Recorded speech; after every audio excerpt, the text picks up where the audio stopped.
Hello and welcome to the Knights of Awakening. I'm your host, Justin Bain. Today we sit down with Connor Lidell of Indiana Jedi.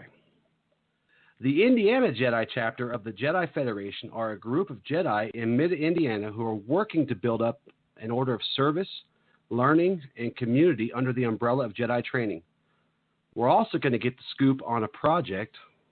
It was top secret until now, from what I understand. Probably not. He'll tell us. On a project that Connor's working on called Jedi Voices. Ladies and gentlemen, Connor Lidell. For the three people, we do what we can. But for the three people in the universe, I think there's probably three left who don't know who you are. Tell us a little bit about yourself. Any hobbies, passions, stuff like that? Oh, you bet. I've got tons of scary interests. Well, first of all, I would say that I'm primarily a musician. That is what my station in life is.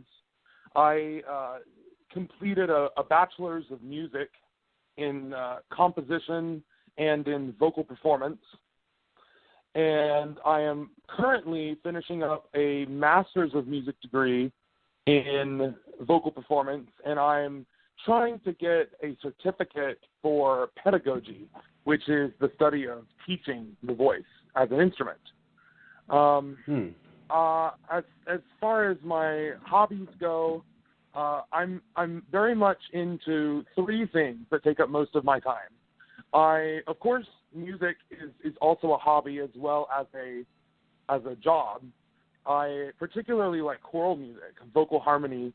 Artists like, if you're wondering what artists I like, you could go check out a kid named Jacob Collier. He's brilliant. An older guy named Sam Robson, a group called Accent that's run by a guy named James Rose, and all sorts of other choral groups and that I love. The Jedi way and the Jedi path I consider a hobby, but it's also a passion. And the part of it that's hobby-esque for me is that I study religions lightly, usually for self-applicability rather than for accruing, esoteric academia. And to that end, I've recently started to really get into podcasts. Ever since I decided that I wanted to start Jedi Voices, which is the project we'll be talking about later on. So originally, I came to the path around age 12. For me, that would have been in 2004. I was really not interested in spiritual training. I was mostly concerned with, getting special powers, as any 12-year-old boy should. And that got me into some trouble, I guess, when I was studying spirituality. But I was also raised as a Christian, and I really started to view the Force as sort of analogous with the Holy Spirit, which is part of the Trinity, Father, Son. I was talking about the Holy Spirit. I weaved through various religions, and I learned, I took some from Buddhism, took some from Taoism, and I even studied the dark side. Ooh, scary. The fifth path. But part of, I was too young really to handle the darkness within me. And that is around the time that I found Jackie, who was my first major mentor. And she helped me to really get out of myself and find the knight within me.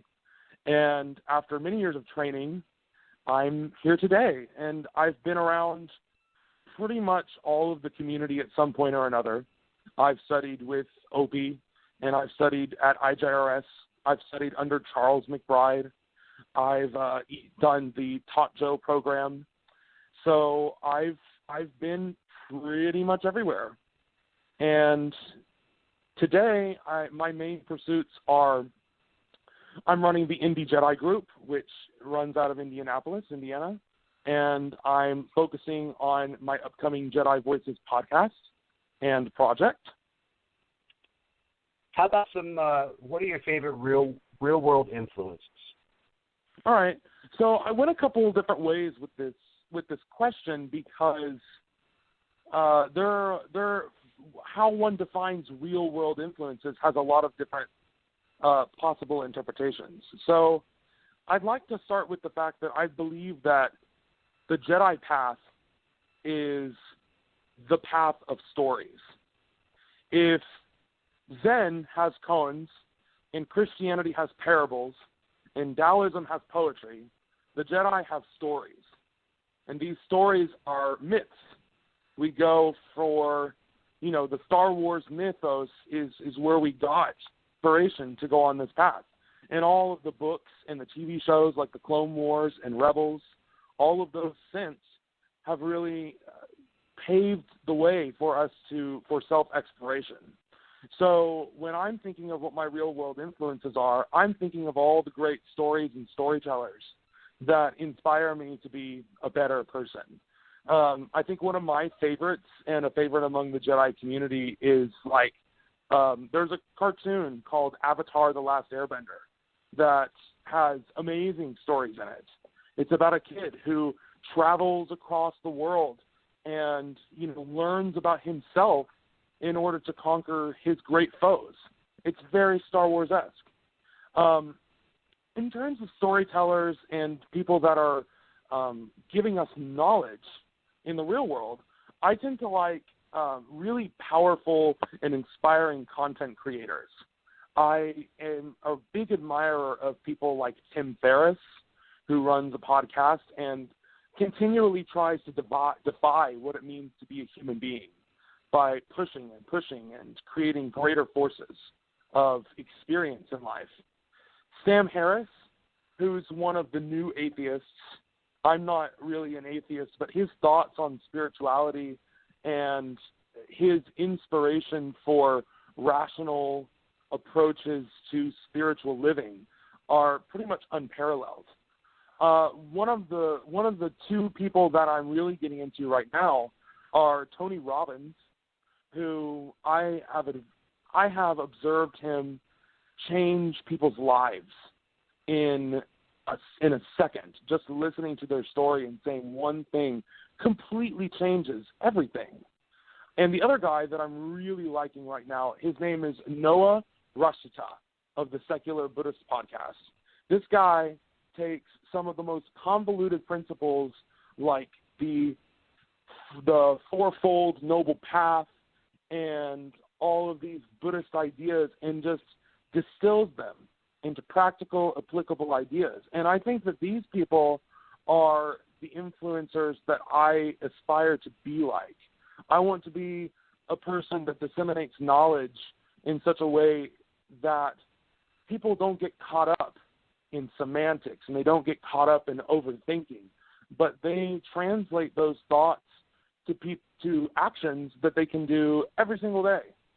And that's just something I'm really excited about. And I hope that people that love podcasts, if you want to listen to Secular Buddhist podcasts, if you want to listen to The Art of Manliness, or listen to Malcolm Gladwell, just search on the internet for all of these amazing people and change your life.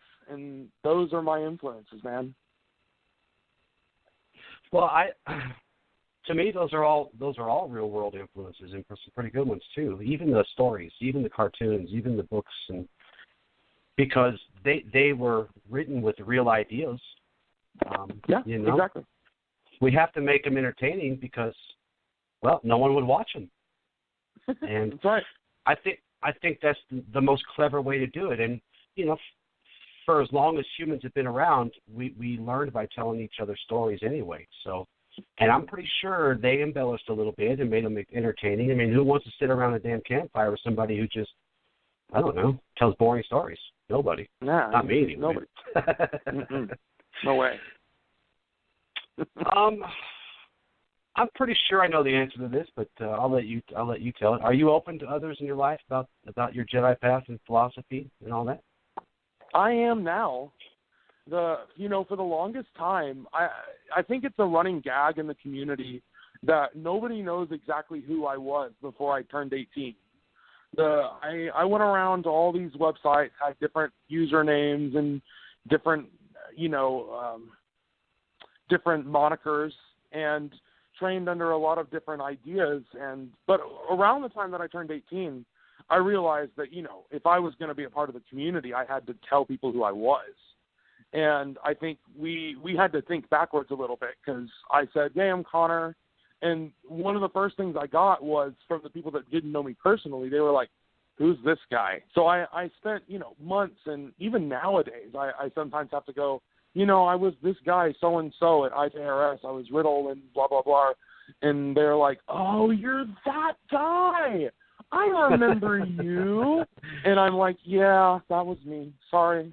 I didn't want people, coming to my room and stabbing me in the middle of the night. I mean, in the mid-2000s, the internet was still a place where we went by screen names, and those have the ghost of that still exists in our lives now. But for now, yes, I'm completely open. My parents know. My grandmother is super supportive randomly. She always posts on my Jedi stuff. She's like, go Connor. And she fell in love with Star Wars apparently, and now goes by, I think she calls herself Native Vader or something. She's apparently married to Darth Vader, which I'm like, awesome. This is the most badass thing ever. That is awesome. And it's that pretty is awesome. So it doesn't. I'm pretty open, and I guess I get lightly teased by some of my closer non-Jedi friends who think it's a little silly, but it doesn't really bother me. As long as there's mutual respect between us. If there's not, then we're not really friends in the first place, and then I don't care. But I think it's cool. I think it's cool to be a Jedi now. Either that, or people are afraid of. No, it's cool to have a grandmother who gave herself a Jedi name to post on your stuff. I think awesome. That's cool. She is awesome. We were talking. She's a beautiful person. We were talking offline, you and I had said to Connor, I said, he's like this guy that many of us have watched grown up, right before our very eyes within the community. And to me, that seems kind of special. I seen you floating around. I had a silly question written down here. Where else do people know you from the community? The answer is everywhere else. I think you and Allie are having a contest of who can be a part of the most projects and community stuff. But yeah, I think so. I mean, I have completed programs. I've actually completed programs at 2 sites, which is actually a pretty big feat. There are not a lot of people who have completed programs at 1 place, but 2 places, actually going through the entire process. It takes a long time. The gift that I have is that I got to Jediism really early in my life. So I got to spend, a decade training at all of these different places. And that's really made me the person that I am today, Yeah. While the rest of us were fighting about who's a better Jedi and I don't have time for that. Which website has the coolest logo and blah, blah, blah, blah, blah, blah. Oh. Makes my heart hurt. But yeah, that happens. My heart stopped hurting years ago. Now it's just a part of my brain somewhere in there. It's just I have a black tick. hole. Yeah, I have a tick now because of it. Every once in a while, I just shake uncontrollably. Yeah, just actually, for I get no that reason. too in my lower spine. I probably will die in the next couple of years, but of the stress of the Jedi communities. But yeah, great. Well, you know what? I think there's a cure for that, and we're actually going to start talking about that because we're seeing a progression. We're seeing the movement off, not completely offline, but it's weird, and maybe this is just me, but it's weird to go and look and go back to the old Jedi groups, the ones that are still operational, and really not see forum boards anymore. It's like they're just disappearing, and everything's been migrated to Facebook, which, by the way, really screwed everything up because like you said, we all had avatars and we all had our Jedi names and our avatar names, and then Facebook says, make everybody their real names, and we didn't know who the hell everybody was. We're like, who's this guy? Who's this guy? Yeah, I had so many people that were adding me, but I was like, I don't know who this. Oh, you're this person, or you were that, or so it really screwed everything up. But I like it because the stress of the online bickering and fighting. You only have to see it when you go if you want to. But we're going to talk about how people are moving offline. Now, back in the day, at the beginning of the show, I had said that the last official quote-unquote community chat show was with the Jedi Resource Center back on Sunday, May 30th, 2010. I know, wow, right? Jedi Resource Center back in 2010, well over 6 years ago. Yeah. And within those 6 years, everybody, and I'm going to tell on myself here, I was bitching so bad about let's get off the internet, I'm the only one still on the internet. You guys are out there doing stuff. So, well, it's hard to do a radio show without the internet, though, because I'm not, famous or I don't have, connections with Coast to Coast or George Noy or anything. But let's talk about these offline groups. Indiana Jedi, you guys go by Indy Jedi? I thought it was Indianapolis when I seen that, but it's actually Indiana Jedi, yeah? That's right. We go by Indy Jedi. Indy refers to both Indianapolis and Indiana. It's short for both. But so when we use it, we're using it as short for Indiana Jedi. But the only time that you'll see it written as Indiana Jedi is if it's the full title, which is the Indiana Jedi Chapter of the Jedi Federation. So tell us about them. Great, I will.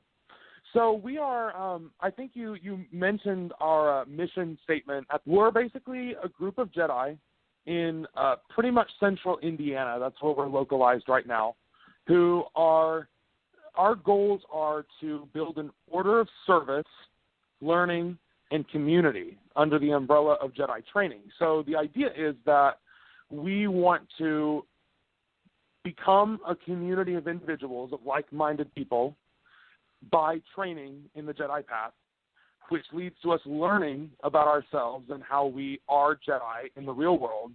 And that is expressed through our service to the greater Indianapolis area and the group itself.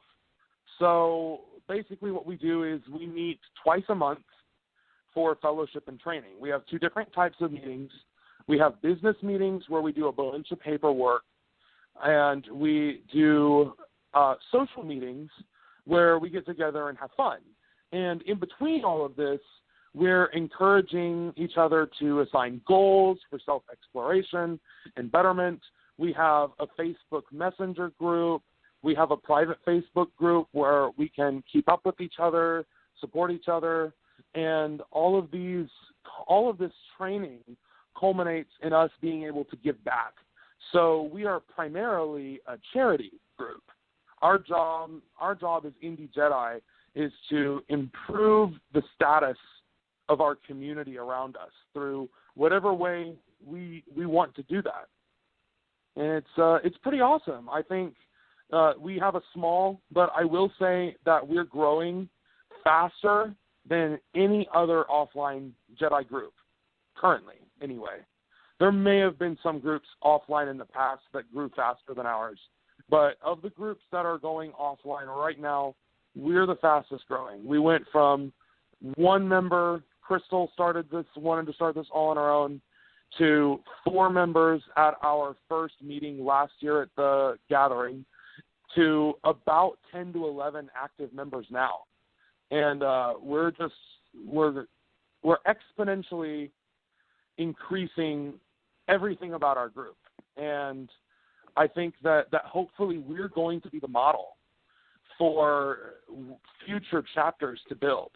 We want people to be able to use our documentation that we've created so they don't have to spend a year creating all of these documents and paperwork signings and all of these things, so that they can get to the meat of what it means to be a Jedi in training.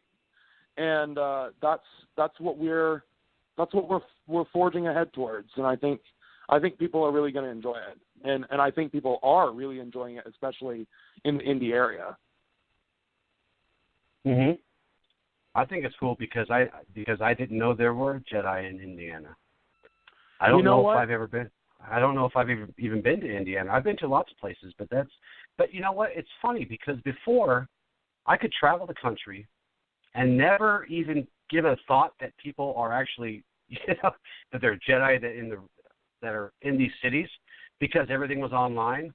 But now, there's Indiana, Colorado, California, and Chicago, and New York, and Kansas, and all these other places. And, you drive to these places, and you're like, I know there's a group here somewhere. Mm-hmm. That's right.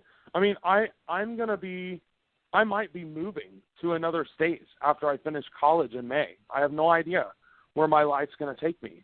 But I know that wherever I end up, I'm going to start a Jedi chapter.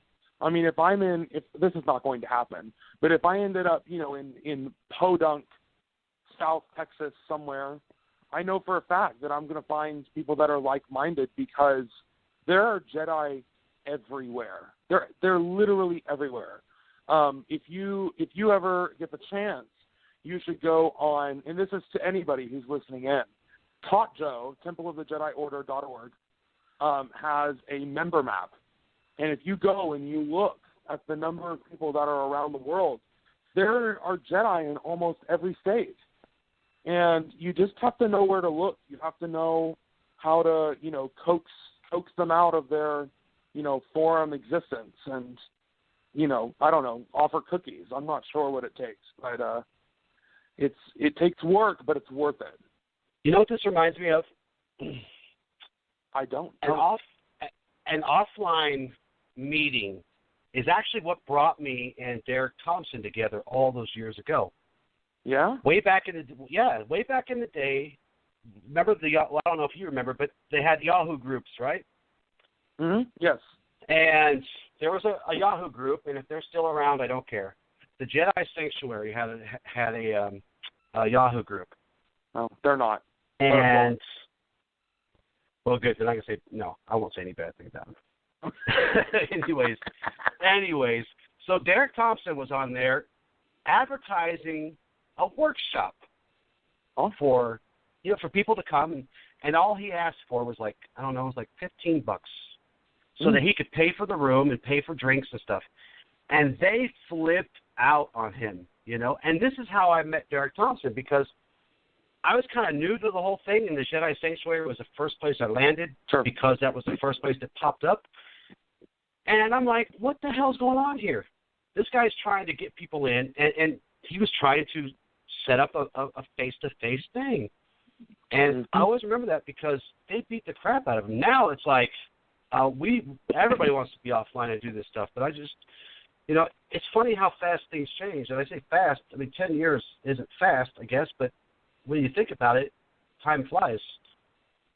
Yeah. Wow. So besides the obvious, offline, online, how is an offline group different from a traditional Jedi online group? Obviously, like I said, besides the obvious, are there benefits to having an offline group versus a group where everybody around the world can kind of virtually meet up? For sure. I really think that being offline adds in, it's almost like you're going into a completely different dimension of training. You're adding in something completely new and completely superior to online training. There is a quotation that I like from Thich Nhat Hanh, who's a Vietnamese Buddhist priest. He said in his book entitled Fear that community is what will carry us forward. That we've become so self-obsessed with technology and our own ambitions, but our true strength as people and as a society is in our numbers. The idea of an offline group is that people can connect in a way that's on a whole other level from how they connect online. Because if you're online, you're interacting with somebody's thoughts. You're interacting with only what the words are on the page and, of course, your prior knowledge of them. But in an offline group, you're interacting with a person. You're interacting with a soul, and you can see that soul in front of you. And that changes the entire way that you approach the problems that you have, and it changes the way that you approach the solutions that you make to those problems. So I think I'll use our group, Indy Jedi, as an example. One of our major goals is to build community. Whenever Crystal and I co-founded this last year, I insisted that one of our major tenets was community building. And that's because we want Indy Jedi to be a home for people. And people come to websites and forums, and they say that they're home, and that may be true. But for me, and I think a lot of people, this offline existence gives them comfort to grow. It gives them the space they need to explore, and it provides an outlet for their contribution to society. I think that a good example is I think that online communities can only go so far. Relationships that took me months and years to build online with various people were solidified when I embraced them at the end of my first offline gathering. People that I met for the first time, I actually became friends with them, and I realized at that moment that I wasn't friends with them because I didn't know them.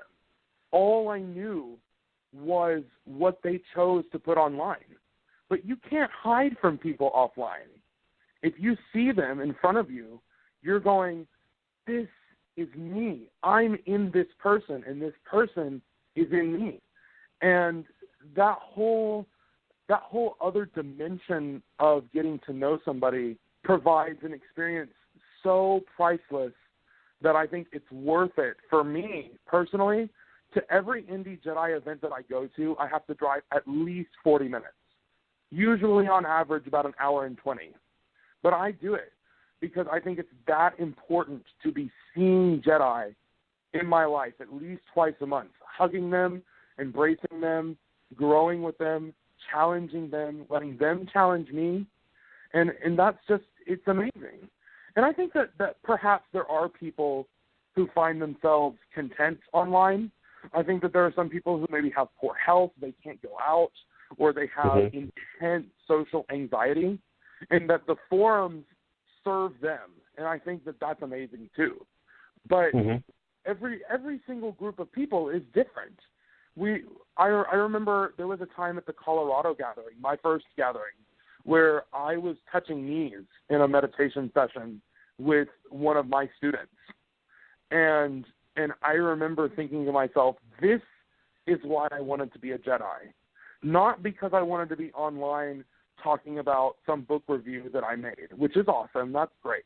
But we're here to communicate, and we're here to work as a team, to grow and to serve and to live our lives passionately. And I think that online just breaks that down, and we lose a sense of direction towards that because we remove that sense of communication and passion from the entire interface, if that makes any sense. It does, and I need you to slow it down on the book reviews, pal. I do book reviews sometimes. It's okay. They're important. Connor, they're important, damn it. Yeah. I really like the accountability factor of it, and you said that without saying it, but the accountability factor about it, and we can keep each other honest that way. I really love that about it. That's right. Yep. And I think that's important because it's really hard. There have been some very, very good online Jedi orders, and there still are. And some of the ones that I say were good are still good, and they still serve that purpose. But it's really hard for a master or a teacher who's in, say, New York to really, really hold a student accountable who lives in maybe California or Nevada, and vice versa. It's hard for that student to keep that teacher honest and keep them accountable. I was going somewhere with that, but you threw me off because you were talking about my book reviews. Hey, that Modern Jedi Knight book review was awesome. I'm gonna read that book. So hey. I liked it. If I could just get him on. He's a busy guy, and I've been trying to get him on. He actually lives in my neck of the woods. He's like right up the street. Yeah, he lives in. Well, I don't know if I should say it because I don't know if he wants people to know, but he lives up the street from me somewhere. How is your group structured? Do you guys have like ranks? Do certain people have certain jobs assigned to them? Do you guys have a council, stuff like that? Yeah, it's when I thought about this, the first thing that came to mind is we have what looks like ranks, but they're not really, because when we created Indy Jedi, the whole premise was that we would wait for the Jedi Federation, which is our parent group, which we'll talk about soon, for them to create a system of ranking and a system of training, and we would just adopt that as a chapter. So when we were creating our groups, what we did is as we needed stuff, as we needed positions, and as we needed ranks, we've created them. So Crystal and I were the first ranks. We are co-chairs of the Indy Jedi. We work as a pair, which means that if we don't agree on something, there's a problem. So we always have to come to a compromise, and sometimes she doesn't agree with what I have to say, and sometimes I don't agree with what she has to say, but the fact that we're co-chairs means that we have equal representation, so we have to make a decision as one. And so there are things like that, things that are born of necessity that work for us. Like, for instance, we have a board, because I've written up our documentation as a nonprofit. And so because of that, we have a board that we call a council, but we call it a council for voting purposes rather than saying that they're a council that is made up of Jedi Masters. On the board, we do have specific jobs because we needed those positions filled. We have a secretary who deals with our website, and she is amazing. She keeps all of our social media up to date. She takes our minutes. She makes sure we are on our toes. We have a treasurer who is going to handle our money. Right now, we don't really have money. So if you want to donate, let us know. So we don't really have that much of a need for a treasurer, but we foresaw that we would need one. We have recruiters. We have event planners.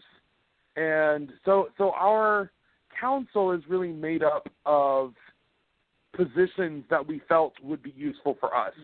Eventually, we'll have a council that is made up of knights.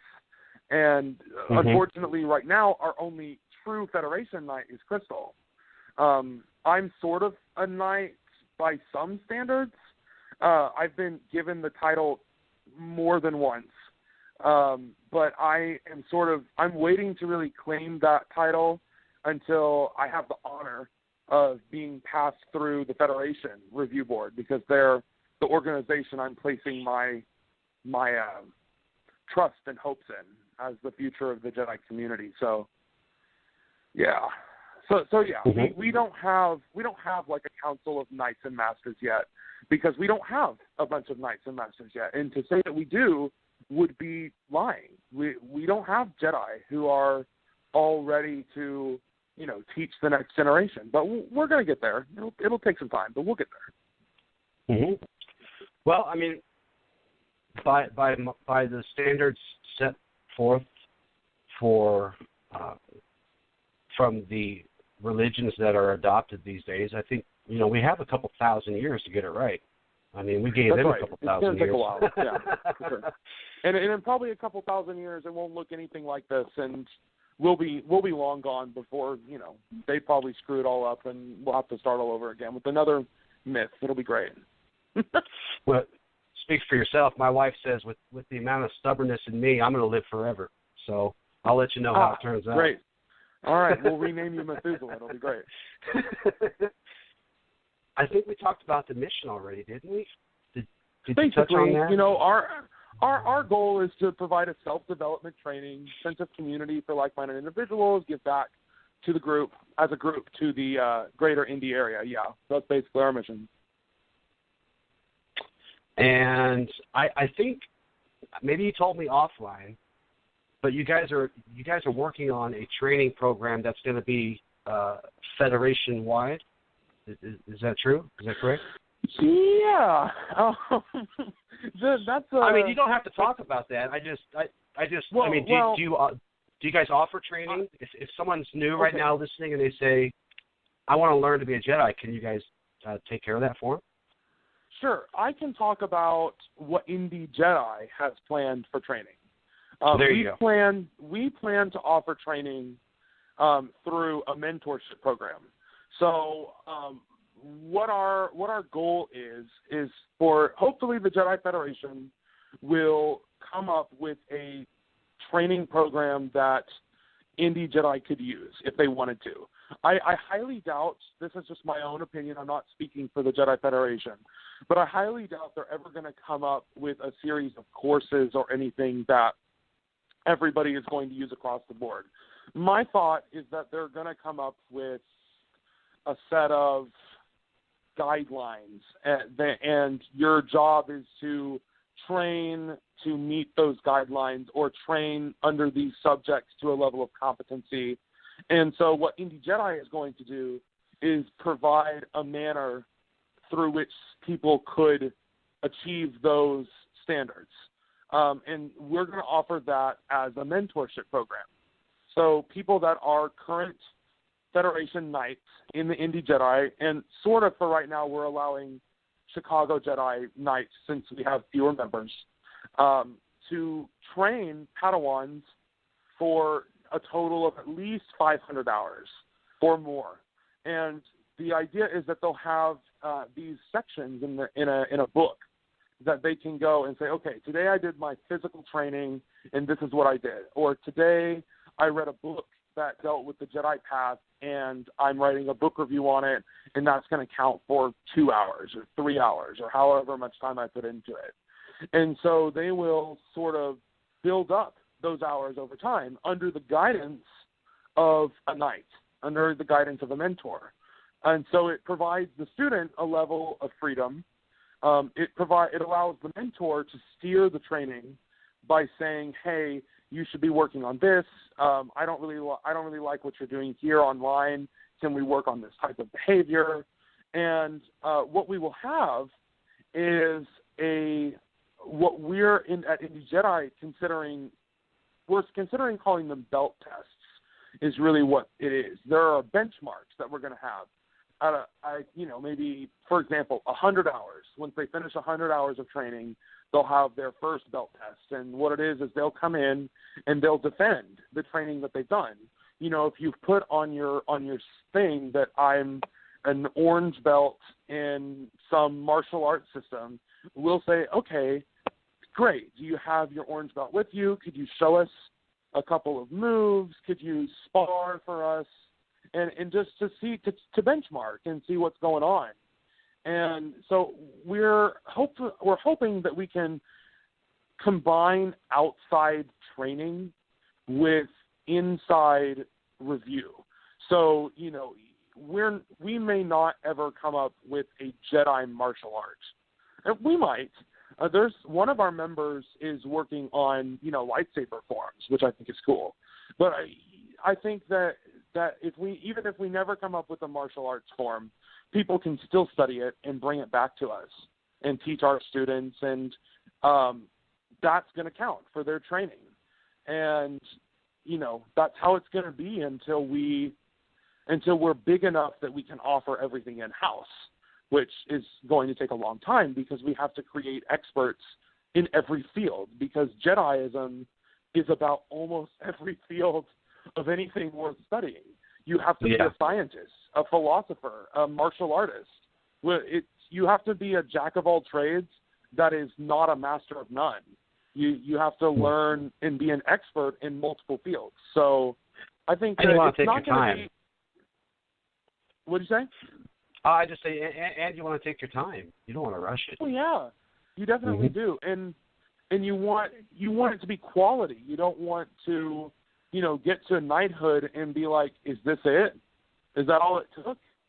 Knighthood needs to be worth it, and so it needs to It needs to break you down, and you need to become another person. It's like a rite of passage, in tribal societies.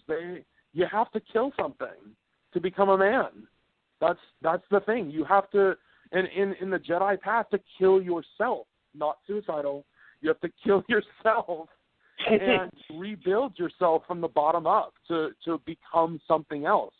And that's the myth that we're teaching, and that's the myth of the Star Wars path. Luke becomes a completely different person.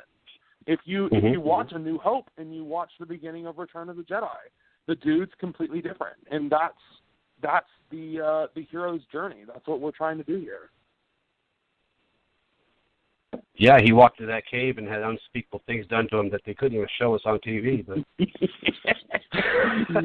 yeah, something like that. No, but it's true. It's true.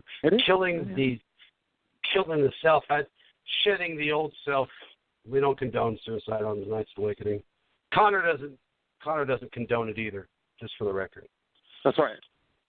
You got it. These next two questions are kind of the same thing. So I'm just going to ask you this question, and you can incorporate the other question into it. Mm-hmm. When I went over and checked out the web pages, which, by the way, are up in the show description, so if you guys want to click and go check it out, you can. You guys are really busy. It seems like you guys are really busy. Yeah.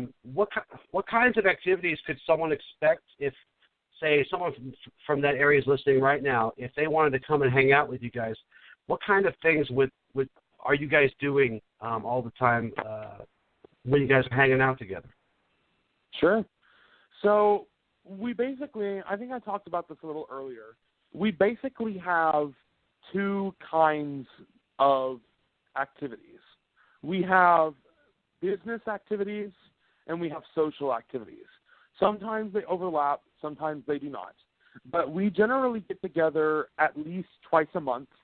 In October, I think we're going to have 3 meetings because we're going to a Halloween party and we're doing a charity work and we're going to have a business meeting.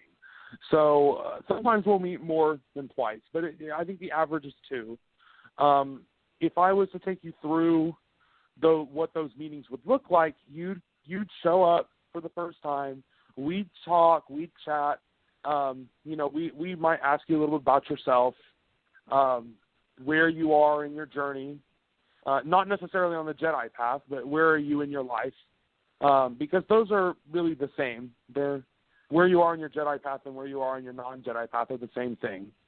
And then we get started with our meeting. And at a business meeting, we go through, it's pretty boring. We go through our old minutes. We go through our new minutes.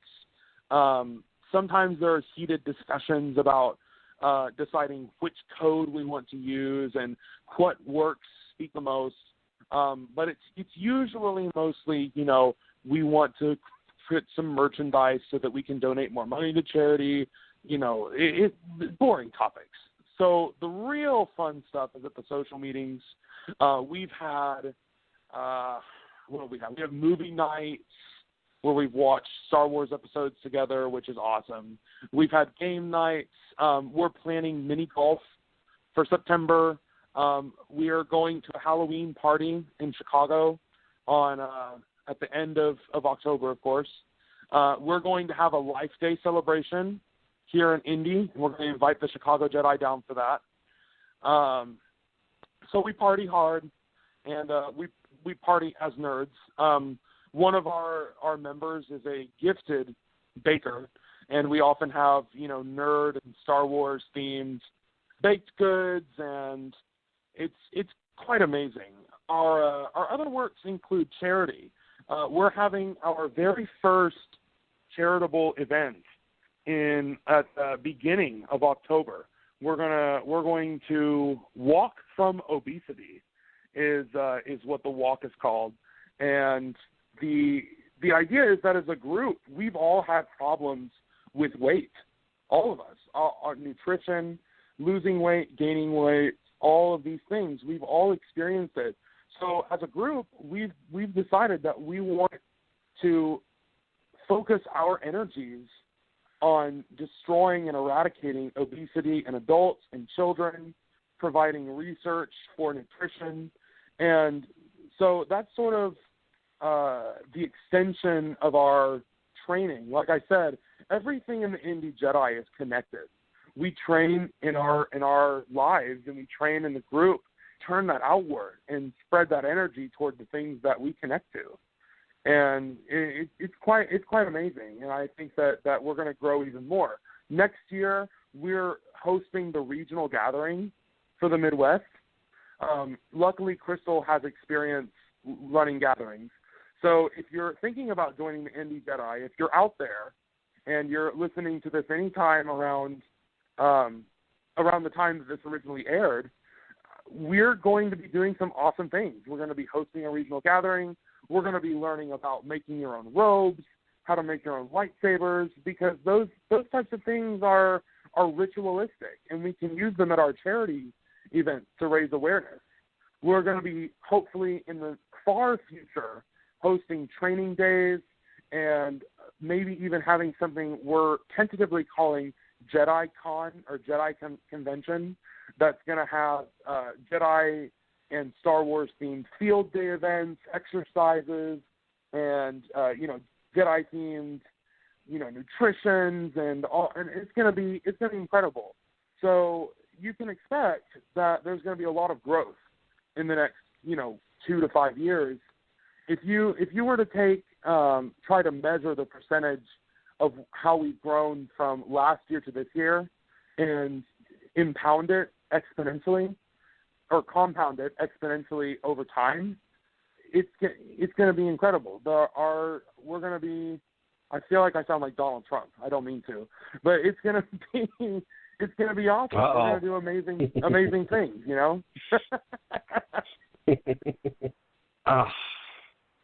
You went there.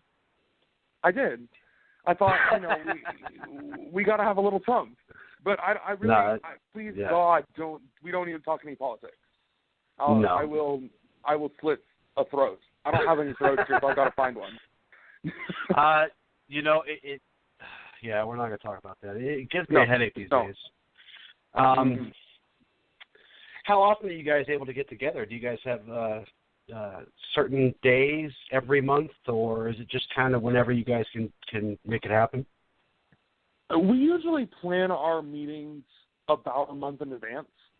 So we planned both of our September meetings at the gathering at the beginning of August. So we got out our calendars and we're like, okay, what do we want to do for September? I'm not available here. I'm available here. So it's never regular because we're so spread out and we have such different lives that trying to get everybody together at once is difficult. I know that Chicago has regular meeting days. I think they have Thursday evening get-togethers at least. If we tried to do that, my gas bill would be insane. So we really just meet twice a month, and we try to vary the location. Sometimes we have it. If you picture Indianapolis, you should picture a large rectangle. And sometimes we have meetings in the northeast corner. Sometimes we have meetings in the southeast corner. Sometimes in between. We don't really venture over to the west side. But I have to drive up from Bloomington, which is at least a 40-minute drive each way. It's a lot of times longer. So we try to plan carefully, try to vary where our locations are, and we mostly plan our meetings by ear. So if you're thinking about getting involved with Indy Jedi, you'll want to join our Facebook page, which we'll happily add you to, and then you'll be privy to the scheduling. You can throw your schedule in, and we'll make sure it works for you, and we make sure it works for all of our members. I don't think we haven't had very many meetings where people couldn't come. So we're very vigilant in trying to find what works for all of us. I think 2 times a month is better than 0 times a month or once a year. It's freaking better than 0 times a month. Yeah. We had a stretch. Yeah. We had a stretch in the cold months in January and February where we just couldn't make it work. And when we finally got back together for a meeting, we were like, yes, I'm so glad we were able to get back together. And, we're going to have to plan much better for this year's cold months. But twice a month is the longest we like to go without seeing each other, I think. I was going to ask you about the Jedi Federation. And maybe we could save it for a different time, because I know there's a lot into it, and from what I understand, there's still a lot to be done. Maybe you could just give us just a really basic, easy understanding of what the Jedi Federation is. Yeah, okay. The bare bones of what the Jedi Federation is it's a gathering of offline chapters to create a stronger whole. I think I looked up their vision and mission because I didn't have it memorized, but it looks like they're promoting diversity through their principles that overlap. So the Jedi Federation's basic goal is not to force everybody to be the same. They're not saying we need unity in that all of the groups have to act in the same manner. They just want there to be a sense of strength in numbers and strength in community building. So to remove the negativity surrounding unification, that is what I think they're working on. I think they're working on how can we promote unity through diversity, and get rid of the negative part of it. And I think that it's a very honorable goal, and I think the team that's leading it, they're the Jedi to do it, because they're the ones that have been around the longest. I mean, I'm pretty sure most of the Jedi that are on the Federation board have been either trained to Federation knighthood, which means they've worked with the old guard, or they were a part of the old guard to begin with. So these are the old guard guys that didn't get all grumpy and march off on their own. These are the old guard guys that stuck it through and decided, they were like, maybe we could give it another try. They're mostly part of Chicago Jedi. California Jedi, I think, voted not to be in the Jedi Federation, and so did Colorado Jedi. But Indy Jedi is the first chapter that said we would be under the Jedi Federation. And I think that a lot of the inhibitions come from the fact that we don't really know what the Jedi Federation is going to be yet. Right. And I think that's the good part. The fact that they're not coming out and saying, hey, we know it all, this is what it's going to be like. That's what gives me hope.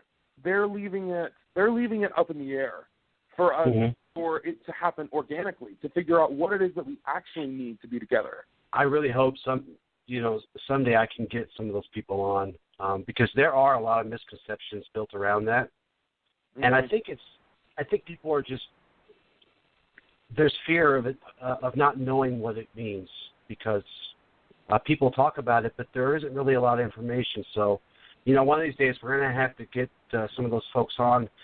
And, I mean, even I don't really truly understand it. I pester Allie every once in a while and ask her, what's this with this? And I don't think it's necessarily a bad thing. I like most, I don't think I truly understand it yet. So hopefully once they get it figured out, they'll be able to share more with us. Speaking of the Federation, you guys just came back from the Jedi Gathering. How was that? That's right. It looked like a lot of fun. It looked like I seen all the pictures and stuff, and so tell us about that. Did you guys host that this year? Was it? Am I understanding that correctly? No, it was mostly done by Chicago people. Okay. I'm sure the unofficial answer is that Crystal had to do a lot of stuff for it, because she was the host of last year's gathering, and I think that her expertise was, so I guess unofficially Indy Jedi hosted last year's gathering. I thought I had read somewhere. The group wasn't really formed then, Right. Okay. But Crystal, that makes sense. Crystal did it. So here's how it went. It was pretty much incredible. We got there traveled up to Chicago a day early so that I could spend time with my Chicago Jedi friends who weren't going to be able to make the gathering. But I spent the night with Gabe and, Hannigan, and that was an event. And the next day we all went, and we got there, and it was held at a place called Stronghold, I think. I'm pretty sure that's what it's called, Stronghold. And the retreat center was incredible. It was a castle, and we stayed in sort of this house that was built off to the side of the castle, and there was a pool and a fire pit. We learned how to build fires from Dan McCann, and we had martial arts workshops. We did some energy work. We ate together as a community, and we had ceremonies. There was a formal Indy Jedi induction ceremony where I chartered the group and inducted all of the members into Indy Jedi. That was very special. And, of course, there was the knighting, the review board, and we had 3 new knights that were given the honor. And I got to present my mentor for knighthood, which was special. And it was a lot of fun. I got to know Jedi that I had only met once before at last year's gathering. I got to deepen my connections with people that I had known for much longer, like my best friend David. He's hopefully still listening in. I don't know if he's fallen asleep or not, but he and I got to get closer and train together and talk with each other, and it was a magical event. And I really hope that if you're considering becoming a Jedi and you want to go offline, save up the money. We will help you get there. Whatever I have to do, I'll do it. I will find you and bring you there myself if I have to. But I want more people to come to these events and see what being a Jedi is really about. And it's about training together. It's about loving each other. It's about supporting each other. And the gathering was just that, and that made it just fine, and it was amazing. I'm sure that future gatherings will be different, as have past gatherings been. The idea of a gathering will continue to evolve, and I really hope that people don't get bogged down by the fact that it changes. I think having something different every year, a different format, different workshops, different training, different focuses, I think that makes it. That makes it special, and it makes it interesting and different and worthwhile. So yeah, I'd give it 5 stars out of 5. I'd go back. I just get kind of confused because sometimes there's two in a year, or oh yeah, the whole national versus regional versus blah blah blah. Yeah, it can get confusing because what's happened now is the Jedi Federation has decided that in their basic purpose is that they want to be the hub for national gatherings. And of course, in their documentation, they say, you know what, if you want to host a gathering and it's not a Federation gathering, that's fine too. But what happens is we have more than one gathering, and then people look at their bank statements and they go, I can't afford to take that much time off of work. How am I supposed to see A, B, and C? I can't go to see X, Y, and Z, and it's crazy. And that's just the nature of the beast. Eventually, we're going to have to start saying, I don't know if I can go to all of these gatherings. I'm going to have to pick one. And it's sad, of course, but forcing everybody to go to the same gathering would be equally depressing because it squelches the individuality of all these gatherings by forcing them under one roof, But I think the Federation is trying to fix that by, looking at proposals and trying to, in a fair way, decide all of these different gatherings. But to be honest, it's not a problem that's going to be solved anytime soon. We have people that just want to host gatherings, and we are going to have people that can't afford to take off work to go to all those gatherings. It's just a fact of life, you know. Well, and, you know, I say confusing, but so far, anyone who's been hosting a gathering has done such a great job in promoting it and letting everybody know that this is what's going to happen at this one and this is what's going to happen at that one. So the organizers do a really good job of giving you your best educated guess on which one you can go to or where and what you can expect. I would tell everyone, go to the gathering that's going to probably make you the happiest, because either way you're going to meet and you're going to commune and you're going to learn something, I'm sure. Yeah, I'm actually going to go to a gathering next year, probably, for the most part. 78% sure. But, you know, and I'm going to drag Derek Thompson with me too, so that should be fun. Oh, that man, should be fun. I know he's probably not listening, but I'm going to make him go. If I have to go to Salem, Massachusetts, and drag him by his coattails, he's coming. If I'm going, he's coming too. Great. Very nice. It should be fun. I'm sure. It should be fun. We'll go. Yeah. One thing I liked about what I've seen at the web links to Indy Jedi was the holocron. Tell us a little bit about the holocron. I like that. Okay, I'll tell you a little bit about the holocron. It was a project that was, I think I was the one that came up with the idea first, and then I was like, maybe it's not going to be such a good thing. The original project was called, I want to say, the Jedi Quarterly. I think that's what it originally was called. But then there wasn't enough interest in it to make it happen. So I let it go by the wayside. And I believe this may be apocryphal, but I don't think it is. I think I got a message in my Facebook from Gabriel, who is the head of the Chicago Jedi and is helping organize the Federation.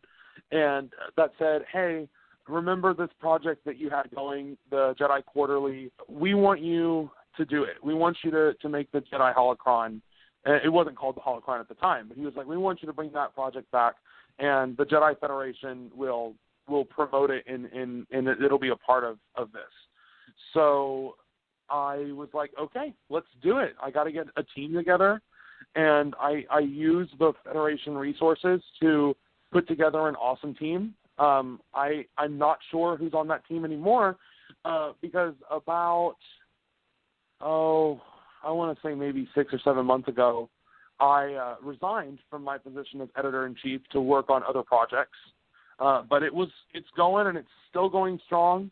And basically what the Holocron is it's a journal. It's like an academic and spiritual journal where Jedi from across the community write articles, and they write poetry, and theoretically they accept fiction and stories and everything, and we publish it as a document, and we publish it across the community, and everybody reads it. And so it's just one more way of providing unity through diversity. The idea is that people can read works from a group that's on the other side of the internet, and they read it and they go, you know what, I like that article. Maybe I should go over and check that group out.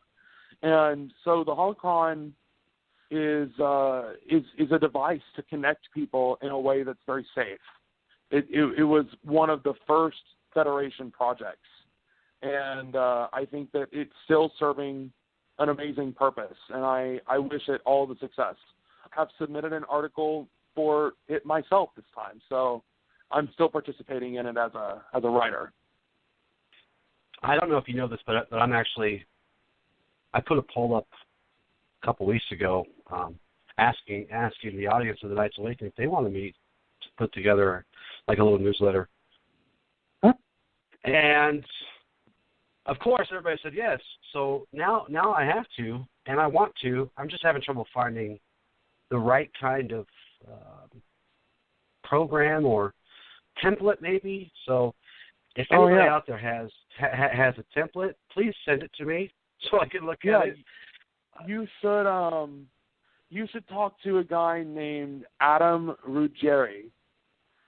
He goes by Rugadd, Rugadd, on the forums and such. But he's on Facebook as Adam Ruggieri.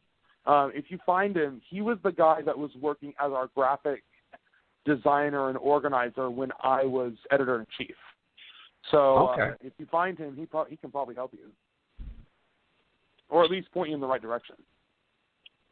That's all we can ask for. Indeed. Do you guys use do you guys have a particular code or mantra that's your favorite, or that you promote or use with your members? Yeah, we do. We have a couple of doctrinal points to our group. We voted to use the 5-line "there is no" code.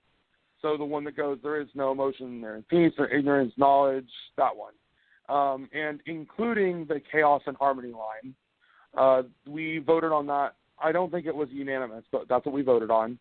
And our sort of, I'm trying to think of how the best way to describe it. We have sort of pillars of what it is to be an Indy Jedi. And one of those pillars is the 3 steps to becoming an Indy Jedi. And how one becomes an Indy Jedi is, the first step is you profess your belief in the Force, however you choose to define it. So the idea is that if somebody who is interested in being a Jedi doesn't want to believe in the Force in any way, shape, or form, and remember, we're allowing them to choose how they define the Force, then we don't really think that they're serious about being a Jedi. Maybe just a different self-development path is for them. But we believe as a group that the Force is integral to being a Jedi. And so that's the first step. The second step is that one serves the community and or the group. So for me, I run and I'm on the board of 2 nonprofit organizations. And so I give back to the community, and that's the second step. The third step is, once you've done both of those things, then you'll be oriented and inducted into the group, and you'll train in the rest of the pillars. And the pillars are the Force, discipline, the code, and training in mind, body, and spirit each day. So training in the Force, training yourself to be disciplined, remembering the code and applying the code every day, and training specifically in areas of mind, body, and spirit. And if you're doing those things, you are an Indy Jedi, and that's what our goals are, and that's our sort of code. I wouldn't say that we have a mantra or anything like that, though. Well, I used the word mantra only because I got in an argument one time with somebody because I called it the Jedi Code, and they said that it's a mantra, and I said whatever. Interesting. It's a I said whatever. That's fine. Code, sounds mantra, potato, whatever. Yeah, it sounds like one of those semantic arguments we like to have in the community. Yeah. You know, so great. I always got in the habit of just calling it a code or a mantra because, you know, and from their point of view, they didn't. Well, and this is semantical too, but they would use it as a chant or something, or as a whatever. Mm-hmm. I don't know. Well, so and that's fine. It can be. And that's okay. Yeah, it's for sure.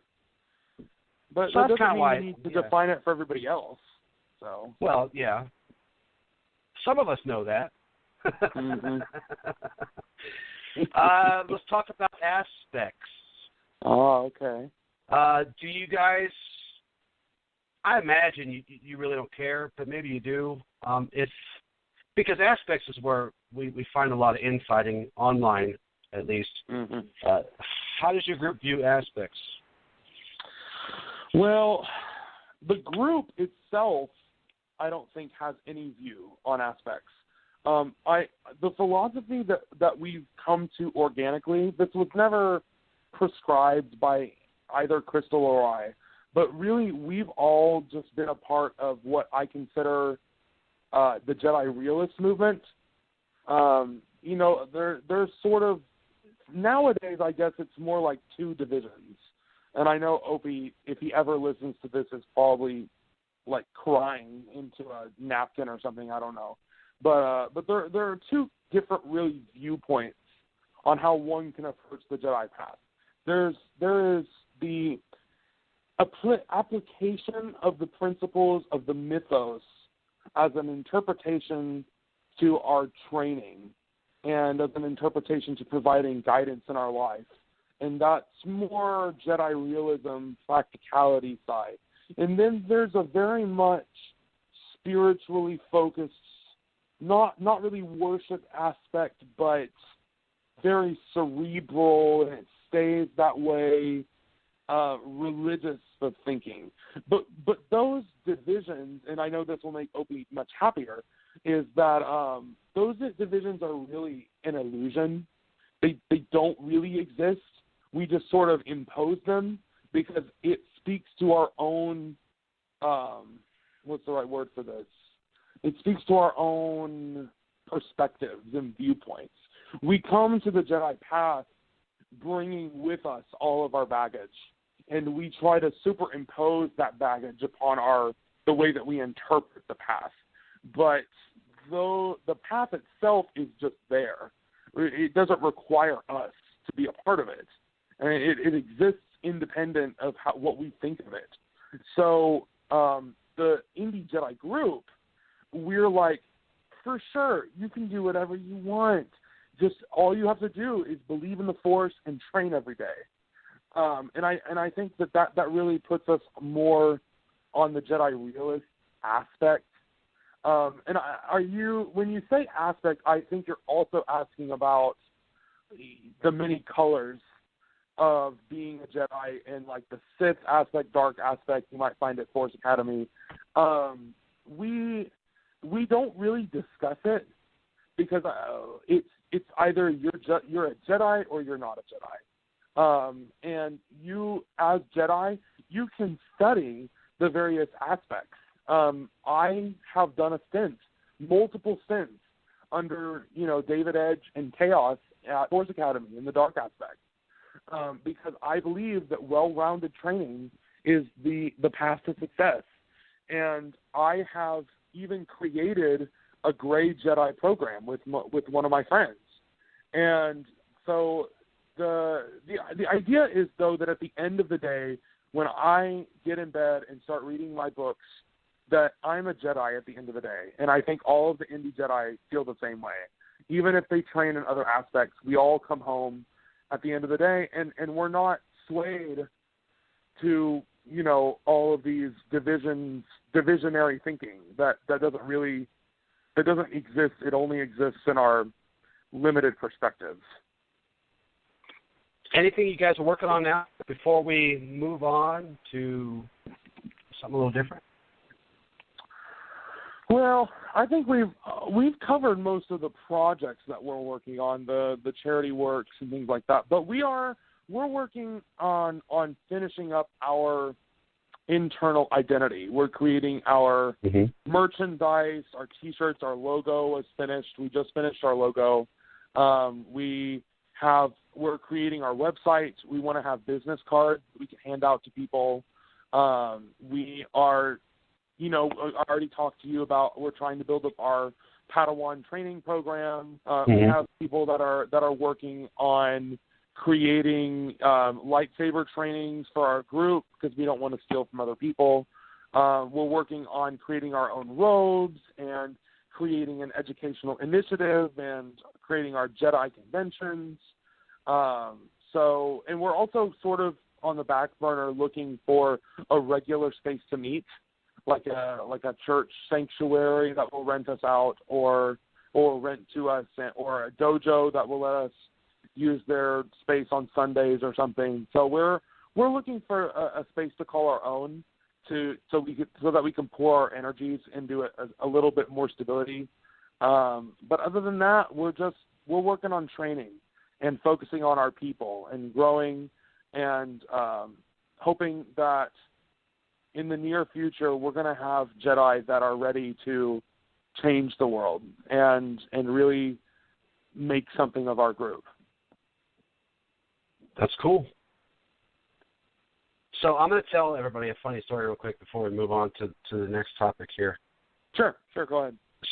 So Connor hits me up, asking me about podcasting and stuff like that, and I sent him a couple of resources and different options that for example, this one might cost this much money, but you can do this free, but so on and so forth. Well, he hit me up again a little bit later because I told him, I said, if you need any help or advice or guidance, whatever, I'm always happy to help you. He hit me up later, and I misunderstood it as if Connor wanted some airtime with the KLA. So I said, okay, give me a couple of days. I'm in the middle of my work week. Give me a couple of days. I'll put together some stuff for you. And I go through all this stuff, and I'm putting this thing together, and I'm very proud of it. I got, this is what happens when you work with KLA because of legal things. We have to do this. I mean, I went through the whole thing. And I sent it to him. I sent it to him. He's like, maybe you misunderstood me. I just want to be on the show, like one time. It totally happened like that. It was great. I remember I posted, I was like, this looks great. This is fabulous. I'm so happy you put this together. But I just really want an episode. I just want to talk. I was like, it's a damn good thing I like this guy. Mm-hmm. It's a damn good thing I like this guy. Anyways, so Jedi Voices. Well, tell us about Jedi Voices, a new podcast that you're doing. Tell us what you can. I really can tell you a lot. It's just the reason why there isn't stuff out there yet is because it's not made. The Jedi Voices project came about because I was as I was driving back from the gathering, this past gathering that happened in August. I was talking with Crystal about projects that I wanted to do, and I mentioned that I felt like the Jedi Federation could use a podcast. And she was thinking, oh, yeah, that might be fun. That would be cool. And so I got to thinking about, what do I want to do for a podcast? What would be my contribution to the podcasting world or to and I think it sort of started out as, well, maybe I'll be the news outlet for the Jedi Federation. Maybe that's what my goal is. But then I got to thinking about it, and I realized that, well, maybe the Jedi Federation should, if they want a podcast, they'd approach me about it. So I'm not going to mess with that. But instead, I still really want to contribute somehow to the podcasting community of the Jedi realists. And the Force community has had a rich history in podcasting, and mostly that's due to KLA. There have been some pretty incredible shows: Dissonance, Labyrinth, Allie's Force Realist Radio, Jedi Circle. All of those shows that happened in the past that were incredible, and I wanted to be a part of that renaissance. When you guys came back on, I was thinking, I want to be a part of this because I feel like I have something to add, and I feel like I have a voice now that I've trained at various sites, and I'm going up for knighthood at the Federation soon, and maybe I'll get it. Maybe they'll want me to train for another 20 years. Who knows? So I said, I'm going to put my hat in, and I'm going to say, this is going to be the voice for Jedi. And it's not just going to be my voice. The idea is that I want it to be all of the Jedi community's voices. And that's really where I think, I'm hoping that someday in the far off future that this may be a part of the Jedi Federation family, because the idea is unification through diversity, and it's not just a podcast. Jedi Voices is a brand, and it's a brand that connects Jedi to one another via important and worthwhile content. And we provide training resources for both beginners and advanced practitioners of the path. So right now, if you wanted to, you could go to JediVoicesblog.wordpress.com, and you'd see that I've written, over 10, 12 articles on various aspects of training, giving you ideas for exercises. And so there's already content out there that I'm creating. And the blog's tagline at WordPress is Jedi Voices, breathing life into the esoterica of Jedi lore and epistemology. So the idea is that I'm taking ideas from various sources and showing that almost everything is a Jedi training, depending on your perspective. And the Jedi Voices podcast, the part of that, will be looking at, first of all, it will look at various aspects of the Jedi lore and the Jedi trainings and groups that we have now, and providing a critical analysis of them.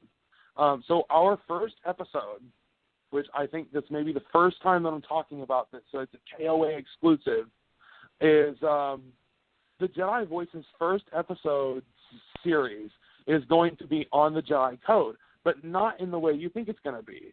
Whenever I tell people, it's going to be on the code, the first thing they do is go, another stupid interpretation of the stupid Jedi Code. We're going to have to sit through the whole thing. I've already heard it a million times, but you have not. What you haven't heard is that the code was written by somebody. And a lot of people don't realize this.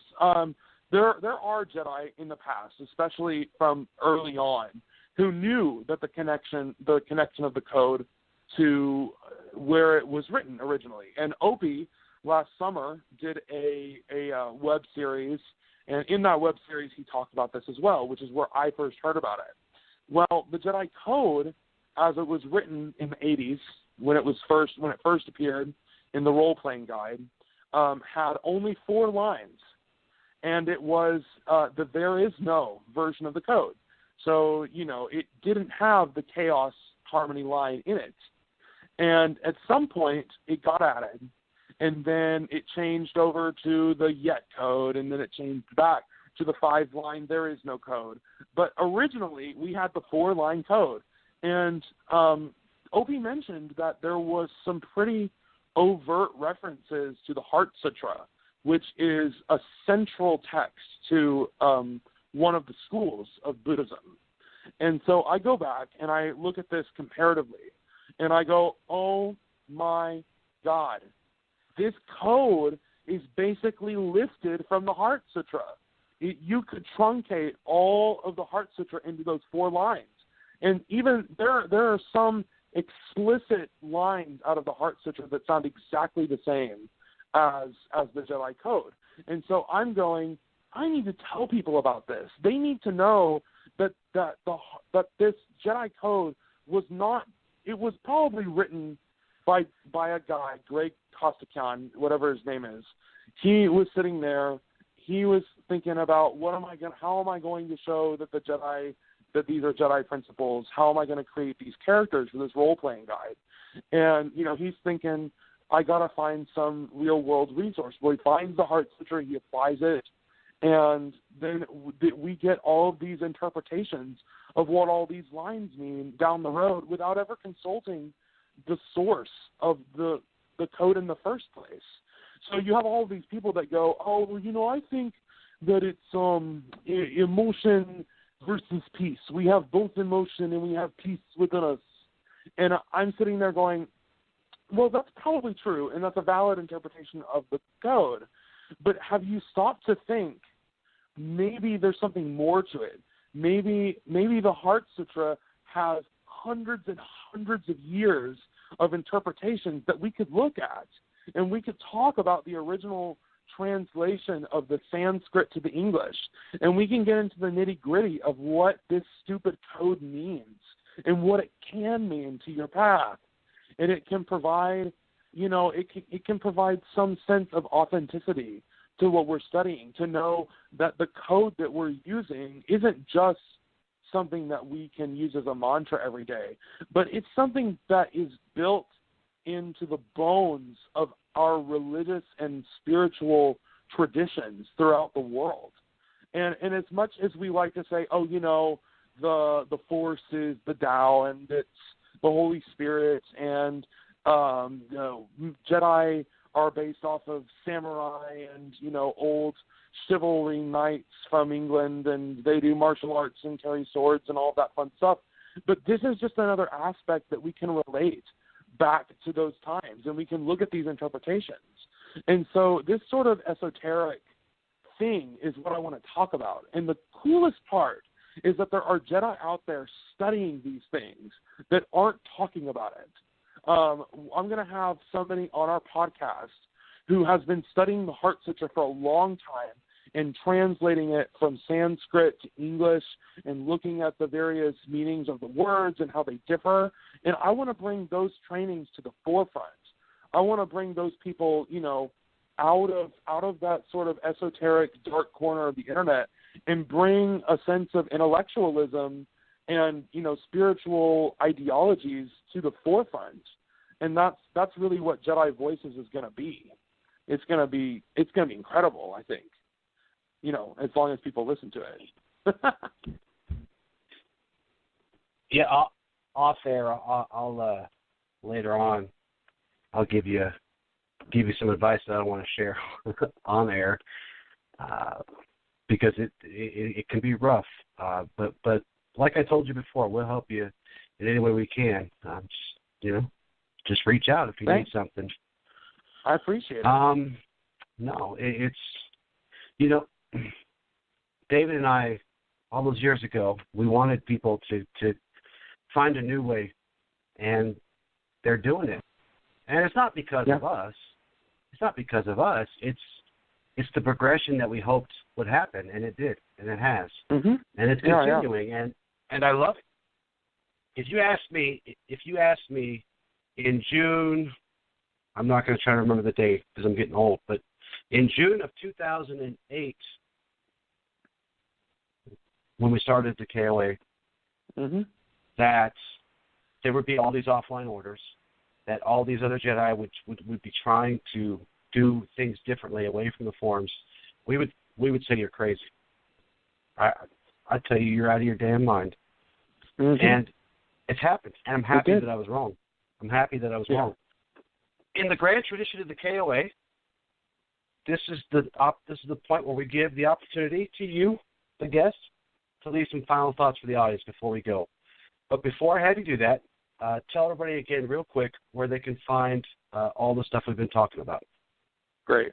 Well, of course, a lot of the links are probably in the show description. But if you're out there and you're just thinking, oh, I want to go to the website right now, you'll find all the information you need for Indy Jedi at facebook.com/Indy Jedi, no spaces. And you'll find all of the Jedi Voices info at facebook.com/Jedi Voices, no spaces. It's very simple. Indy Jedi, Jedi Voices. You'll find all the links you need in all of those places. As for my final thoughts for the audience, I wanted to give a quote from my homeboy Marcus Aurelius, badass emperor stoic. He says, everything we hear is an opinion, not a fact. Everything we see is a perspective, not the truth. So I just want people to remember that, as all of the things we've talked about today and all of the things that we're going to talk about in the future are just our small, limited perspectives. And you have your own important perspective that you should share with the rest of us. None of us has the full truth. We all have to work together to find it. And that's really what being a Jedi is about. It's about bringing that ancient sense of wisdom into the new world and transforming ourselves into something greater than what we can accomplish on our own. Outstanding, my friend. You've done well today. I appreciate you coming on. I apologize for the rough start. It's all good. You've listened to a few of the KOA shows throughout the years. Blog Talk isn't the greatest, but It does. It does. It does work. It does work. But, again, thank you so much. I appreciate it. Thank you so much for having me on. It's an incredible experience. The pleasure's all mine. We'll talk at you later. All right. Everyone, that was Connor Lidell from Indy Jedi, also the future host and founder of Jedi Voices. We'll keep an eye on that one real close. I want to thank you all for joining me or listening to this on the YouTube side of things. Thank you for watching there, too. And that's all we got. So I love you all very much. And as always, awaken the night within.